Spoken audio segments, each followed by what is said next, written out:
April 30th, 1943. A fisherman off the coast of Spain makes a gruesome discovery.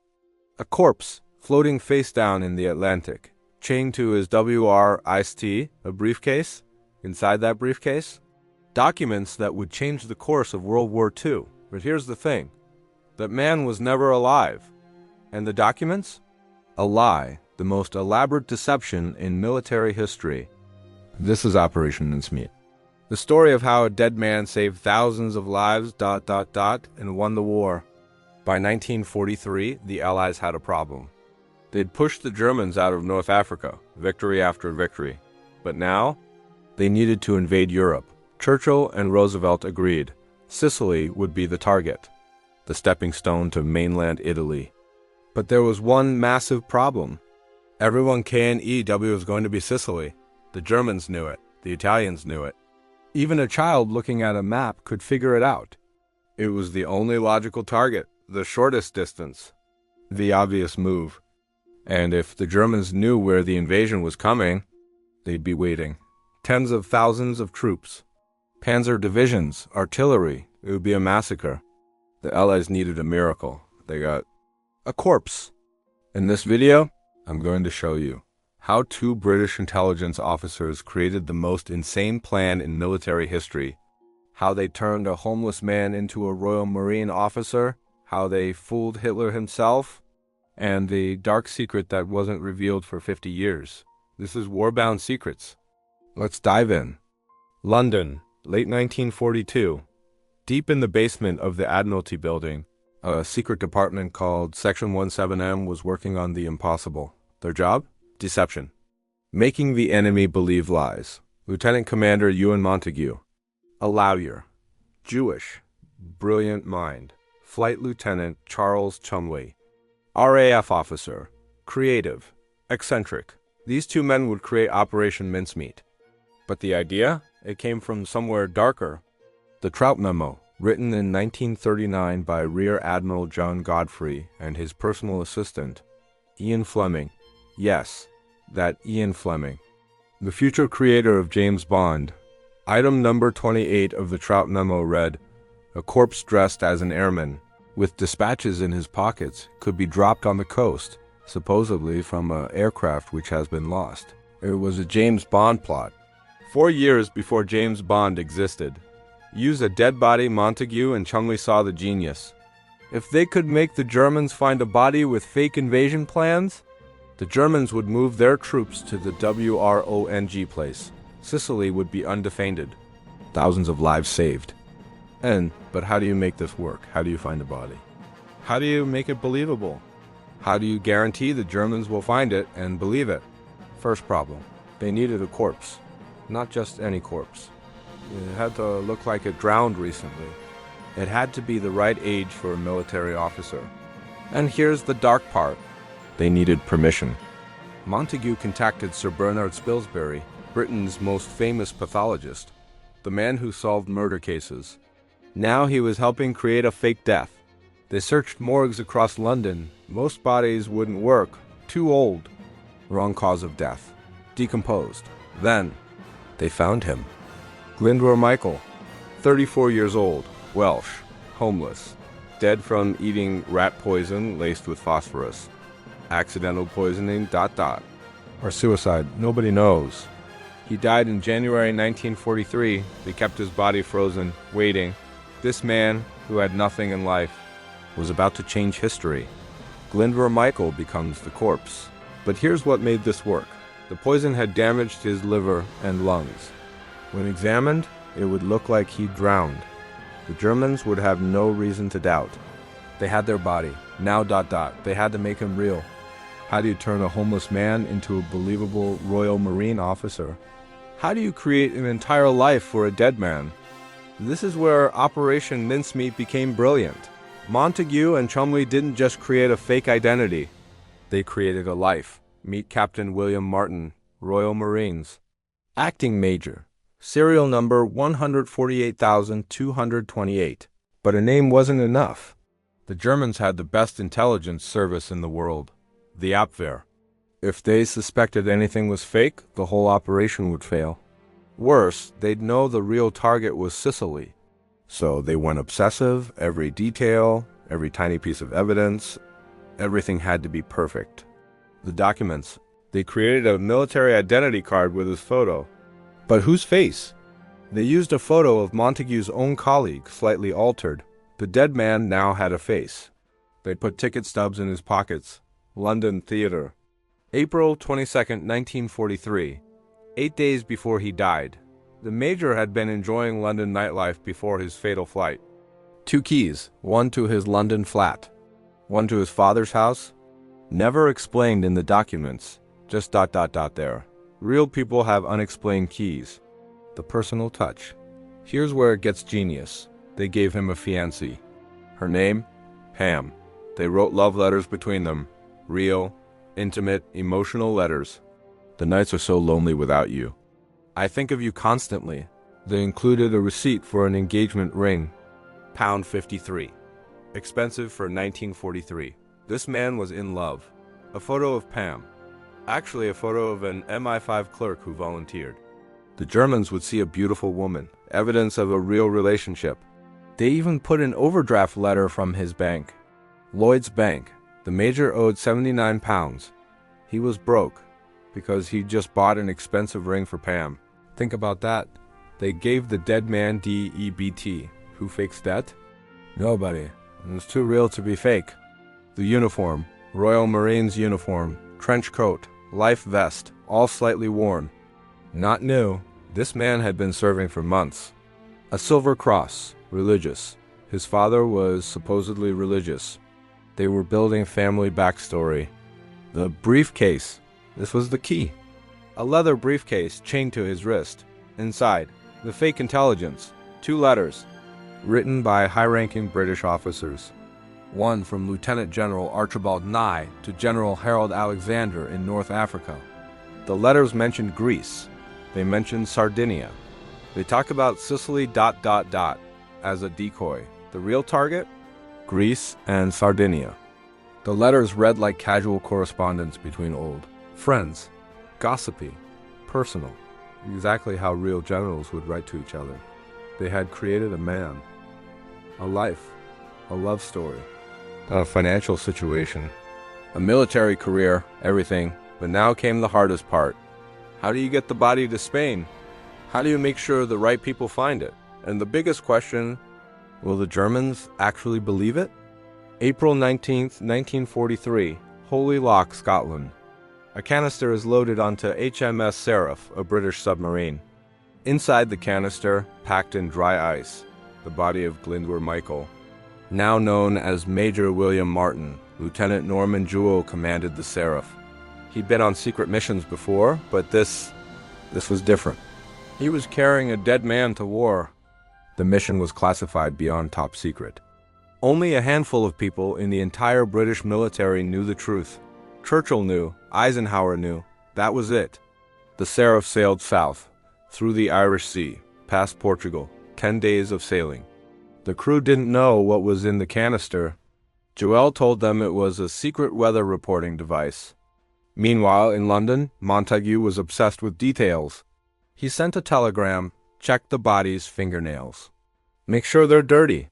Servicemen have dirty nails. Every single detail mattered. April 30th, 4:30 a.m. The Seraph surfaces 1 mile off the coast of Huelva, Spain. Why Spain? Spain was officially neutral, but everyone knew Franco's Spain was friendly to the Nazis. The Spanish would find the body, examine it, and quietly show the documents to German intelligence. Why Huelva specifically? Adolf Kloss, a German Abwehr agent operating in Huelva, one of the most effective Nazi spies in Spain. If the body washed up here, Kloss would get those documents to Berlin fast. Lieutenant Jewell opened the canister. The body had been in dry ice for 10 days, frozen solid. They dressed him in the full uniform, attached the briefcase to his wrist with a chain, inflated the life vest. This had to look like a plane crash. A man who tried to survive and failed. Jewell read the 39th Psalm. Lord, let me know mine end, and the number of my days... At 4:30 a.m., They pushed the body into the Atlantic Ocean. The current would take him to shore. Spanish fishermen would find him by morning. The seraph dove disappeared. The mission was complete. Now, they waited. Will the body wash ashore?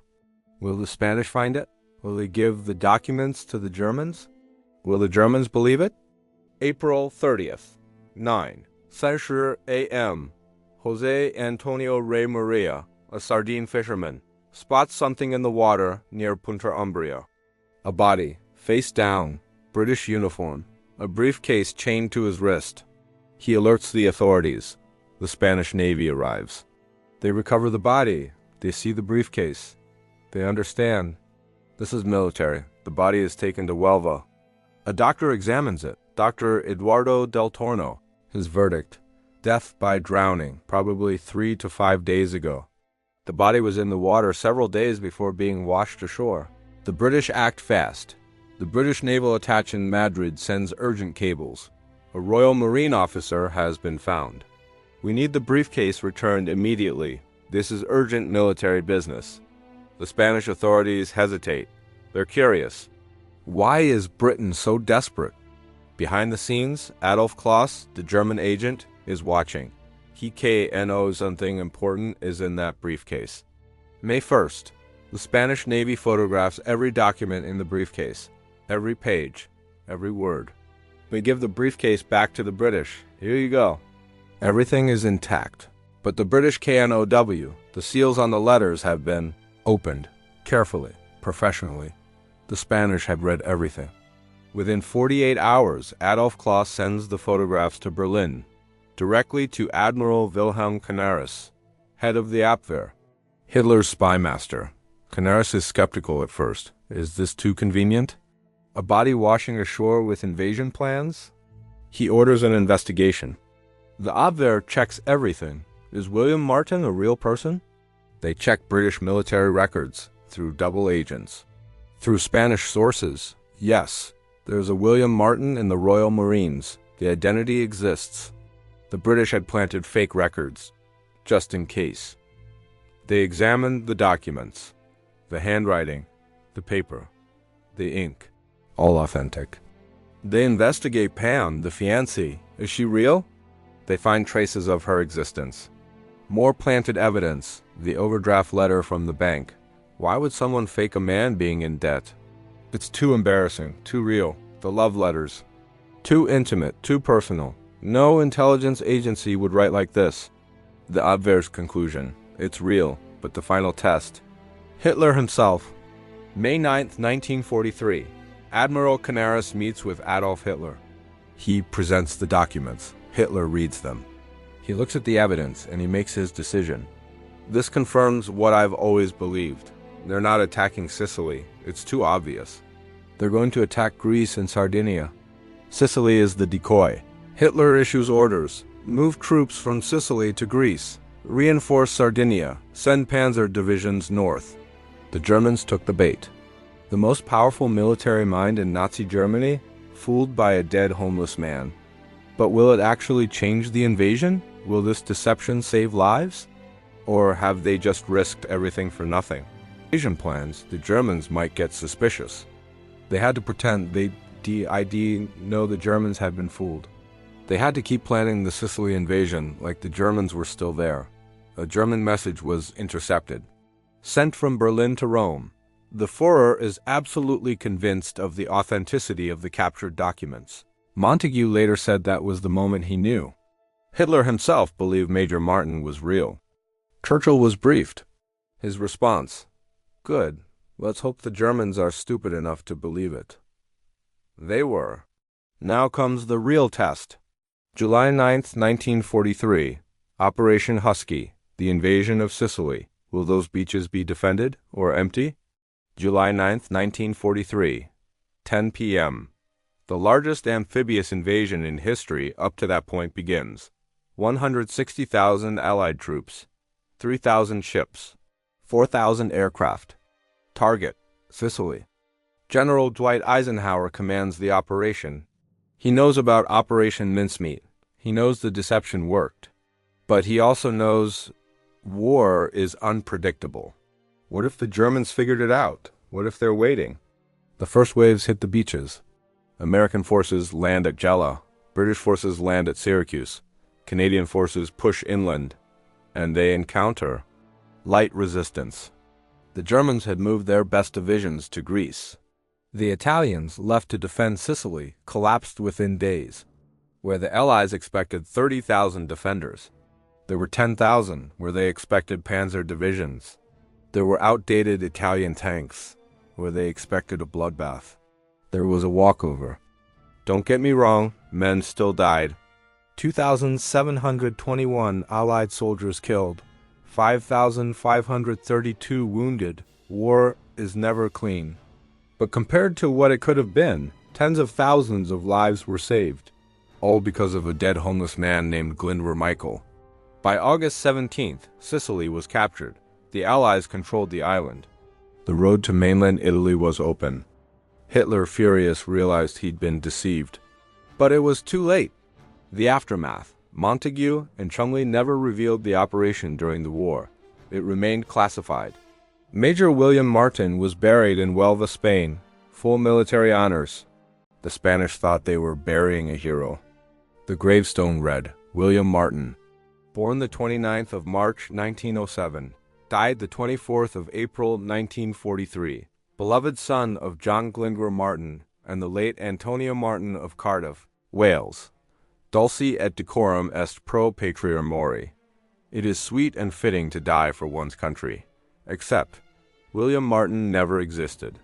But who was really in that grave, and when would the truth come out? 1945. The war ends. Operation Mincemeat remains classified. Top secret. Ewan Montague publishes a book, The Man Who Never Was. He reveals the operation, the deception, the genius. But he does not reveal the identity of the corpse. He calls him a man who died of pneumonia. Why the secrecy? Montague had promised. He'd promised that the identity would never be revealed. Out of respect for the family, out of respect for the dead. But here's the thing about secrets in war. They don't stay buried forever. Researcher Roger Morgan discovers the truth in declassified files. Glyndwr Michael, the homeless man, the forgotten man. But even in death, Glyndwr Michael's story gets complicated. His family had nitrogen monoxide idea. For 53 years, they didn't know what happened to him. He was just ... gone. Another homeless man who disappeared. When the truth came out, some family members were angry. The relative had been used without permission, without dignity. Others saw it differently. Glyndwr Michael, a man who had nothing, saved thousands of lives. He changed history. He mattered. In 1998, the British government added a new marker to his grave in Huelva. Glyndwr Michael served as Major William Martin, or finally, his real name, finally, recognition. The ethical question, was it right? Using a dead man without his permission? Using someone who couldn't say no? Montague struggled with this. In his later years, he said, "We were at war, desperate times." Would he have wanted to save lives? I believe he would. We'll never know. Glyndwr Michael can't answer. Novo problema, but Operation Mincemeat's legacy didn't end there. What did it teach us?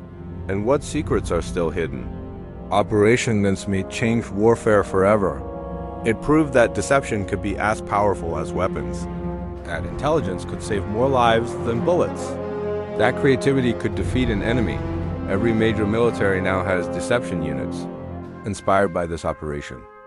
The CIA MI6, Mossad. Every intelligence agency studies Operation Mincemeat. It's in their training manuals. Why it worked. 3 reasons. 1. Obsessive attention to detail. Every tiny piece of evidence was perfect. TWO, understanding the enemy. They knew the Germans would be skeptical, so they made it too real to be fake. 3. Patience. They didn't rush. They waited. They let the enemy come to their own conclusions. But here's the darkest truth. The reason it worked is because they used a real dead body, not a dummy, not a mannequin, a human being. Would it have worked otherwise? Probably not. The Germans would have detected a fake. They took a real person, a real death. to sell a real lie. The final question. Are there more operations like this we don't know about? The answer is yes. Absolutely yes. Intelligence agencies admit that many operations from W2 are still classified, still secret, even 80 years later. How many more Gwyndwr Michaels are buried in unmarked graves? How many more fake identities fooled the enemy? How many lives were saved by secrets we'll never know? Operation Mincemeat was revealed because it succeeded, because it's safe to talk about. But what about the operations that failed, the bodies that were found out? The agents who died for fake identities? Those stories remain buried. Today, in a small cemetery in Huelva, Spain, lies the grave of Gwyndwr Michael, known to the world as Major William Martin. Tourists visit, they take photos. They wonder about the man who fooled Hitler. But Gwyndwr Michael wasn't a hero when he was alive. He was homeless, forgotten, nobody. In death, he became a legend. Operation Mincemeat saved an estimated 30,000 Allied lives, maybe more. It shortened the war in Italy by months. All because two brilliant men had an insane idea, and one dead man carried it out. The lesson? In war, truth is the first casualty. But sometimes lies can save lives. This was Operation Mincemeat, the corpse that fooled Hitler.